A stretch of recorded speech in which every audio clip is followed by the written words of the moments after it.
It's pretty perfect. So my parents bought it in 1978. It used to be partly a horse farm and partly nothing, like just kind of scrub brush. So my dad always looked at it and could never get it, and then finally he had the opportunity to get it, so he did. My family started, my father's side of the family started in Rockland County, and I grew up working summers down there for my grandma. Actually, when I was a kid, this place was crazy busy in like the early 90s. So I'd spend a lot of time down at my grandparents' farm in Rockland County, and they were pretty much, I'd say, famous for supplying road stands with their corn. So corn's been like a multi-generational crop for us that we've been well known for. These days, it's nice that we have a pretty educated consumer base, and if they're not educated, they're curious about getting educated. And again, that's a real advantage for me that we're in a direct marketing situation. A lot of farmers who grow their crops, they have a middleman who then sells their crops someplace else, and there's no connection between the grower and the purchaser.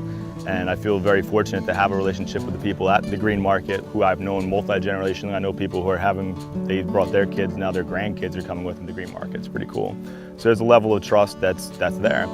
And I think part of that is being a responsible grower and being honest about our practices on the farm and how we do what we do.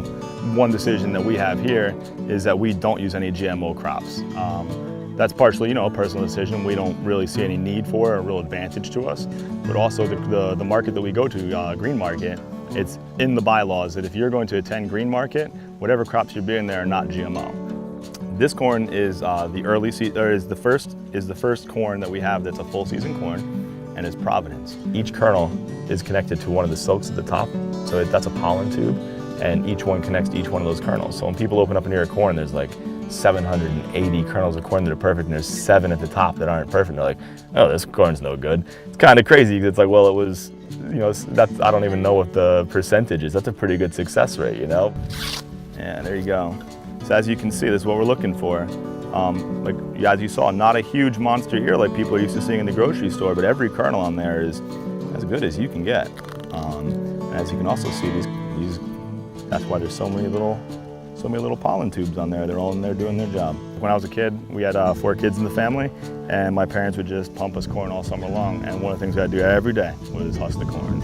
My dad eats like 5-6 ears of corn, so you had to do it quick. So you just kind of shove your thumb in, rip it down one side, rip it down the other side, snap it off the bottom.